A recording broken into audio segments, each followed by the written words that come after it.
প্রায় ১ বছর ফ্রেন্ডের সাথে প্ল্যান করলাম তার শ্বশুরবাড়িতে যাব মাদারীপুর ঘুরতে।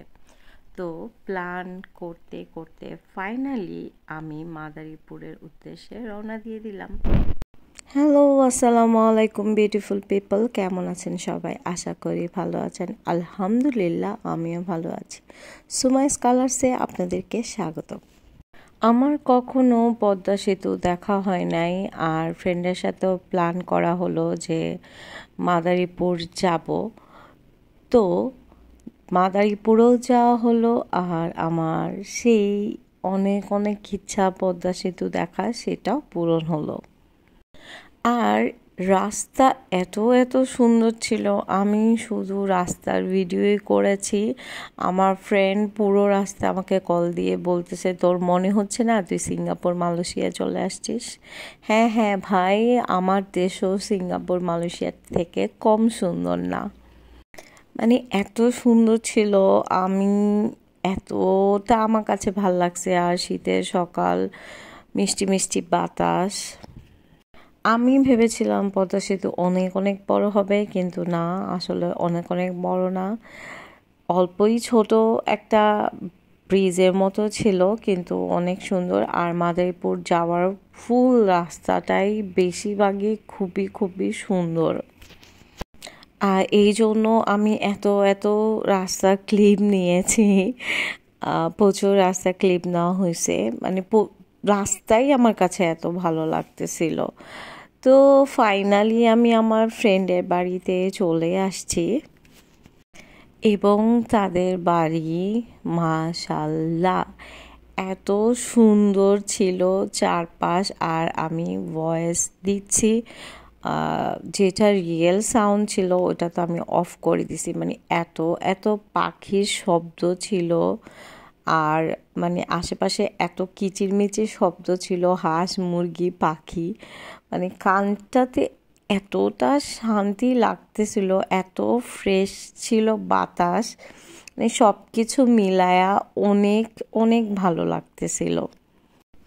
আর গ্রামে গেলে তো কাঁচা মাটির যে গ্রানটা, এটা আমার কাছে অনেক ভালো লাগে। আর হচ্ছে চুলার একটা গ্রান আসতেছিল। আমার ছেলে তো সাথে সাথেই পাশে বের হয়ে গেল, ওখানে অনেক হাঁস মুরগি, এগুলো ওদের নিজস্ব হাঁস মুরগি দেখে ওর মাথা পুরাই নষ্ট, কি করবে না করবে ও বুঝেও পাইতেছিল না। আমার বাচ্চার খুশি দেখে আমার নিজেরই এত খুশি লাগতেছিল, মানে এতটা আনন্দ ফিল আমার কখনই হয়নি। আমি 2 দিনের প্ল্যান করে মাদারীপুর গিয়েছিলাম, এটা আমার ফার্স্ট ডের ভিডিও। আর আমার মনে হচ্ছিল যে 2 দিন আসলে কম হয়ে গেছে, আমরা নাকে মুখে ঘুরছি, মানে ঘোরা ঠিক মতো ঘুরতেও পারি নাই। আর ও সকালে যাওয়ার সাথে সাথে ফ্রুটস, ফ্রেশ জুস এগুলো আমাদের দিয়েছিল খাওয়ার জন্য। মানে মেয়েটা একটু আমাকে ঠিকমতো বসতেও দেয় নাই, ও শুধু খাওয়ার উপরেই রাখছে। এই যে এত এত আইটেম সে দুপুরের লাঞ্চের জন্য করছে, আমার হাজব্যান্ড তো বলতেছিল যে এরা কেন এত আইটেম করছে, আমি কি রেখে কি খাবো, আমি খাইতেও পারতেছিলাম না ঠিক মতো।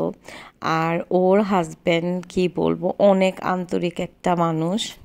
এখানে সে আবার আমাকে দুষ্টামি করে খাওয়াই দিতেছিল খাবার, এত বছর পরে দেখা তার সাথে। আর আমরা আবার একটু রাস্তায় বের হয়েছি, পাশেই ওর বাড়ি ছিল, আমরা মেনলি ওর ননাসের বাসায় উঠছিলাম। আর তার পাশে ওর নিজের বাসা যেটা ছিল, মেইন ওর বাসা, ওটা গেলাম। ওখানে গিয়ে কে খাবে চকলেটগুলা, কে খাবে? ওরা চকলেট খাইতেছিল। আর ভাইয়া যেহেতু আর্মি, তো এখানে ভাইয়ার ড্রেসটা ছিল, আমি ওটা একটা ক্লিপ নিয়েছি। আর ভাইয়া, আমি বললাম না, এত আন্তরিক ছিল, আমি অবাক হয়ে গেছি যে একটা আর্মি পার্সন এত আন্তরিক বা এত ফর্মাল। আর ভাইয়া খেলতে খুব পছন্দ করে, তো এগুলা ভাইয়া প্রাইজ পেয়েছিল তার যেই কি বলে ওটাকে, মানে ওনার অফিসিয়াল ওখানে কিছু খেলা ছিল, সেখানে সে খেলে এই প্রাইজগুলো পেয়েছে। এটা ছিল মানে আপুর বাসা, মানে হচ্ছে আমার ফ্রেন্ডের ননদের বাসা। ওখানে ছাদে কবুতর ছিল, মানে আমি বললাম না চারপাশে এত পাখির শব্দ ছিল, মানে এত সুন্দর ছিল পরিবেশ। তো আমি আবার দুষ্টামি করে ওকে বলতেছিলাম কলেজে তোকে সবসময় কোলে নিয়ে আমি এরকম ঘুরতাম, আজকেও তোকে কোলে নিব। কিন্তু না, সে সে তাকে দেখলে যেরকম চিকন মনে হয় অত চিকন না, আমি তাকে কোলে নিতে পারি নাই। তো এইগুলা ওরা পরের দিনের যে লাঞ্চের জন্য ভাইয়া মোরগ নিয়ে আসছে। মেইনলি ভাইয়া হাঁস কেনার জন্য গিয়েছিল, কিন্তু হাঁস ভাইয়া পায় নাই।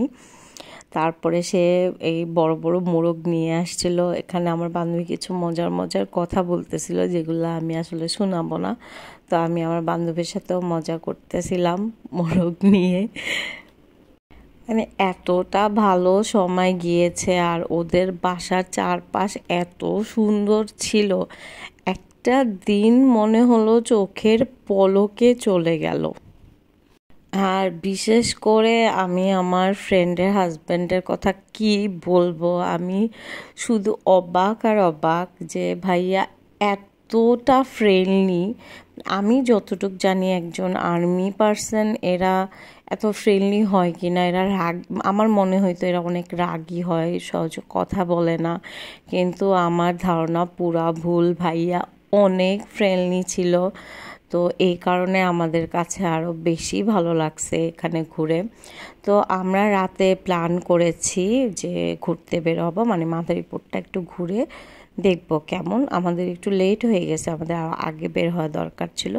তো এইটা ছিল আমার মাদারীপুরের ফার্স্ট ডে, প্রথম দিনের সারা দিনের বেড়ানোটা। আর আমি যেখানে ঘুরতে গিয়েছি ওটার উপরে আমি আরেকটা ভিডিও বানাবো। আর এত এত ক্লিপ নিয়েছি, এত এত বললাম না, সারাদিন শুধু আমরা ঘোরার উপরে আর খাওয়ার উপরে ছিলাম। আমার লাইফের বেস্ট বেড়ানো এটা ছিল আমার বাচ্চাদের জন্য, ওরাও এত মজা করছে। তো এই ছিল আমার একদিনের ভিডিও। কারো ভালো লাগলে লাইক শেয়ার কমেন্ট করতে ভুল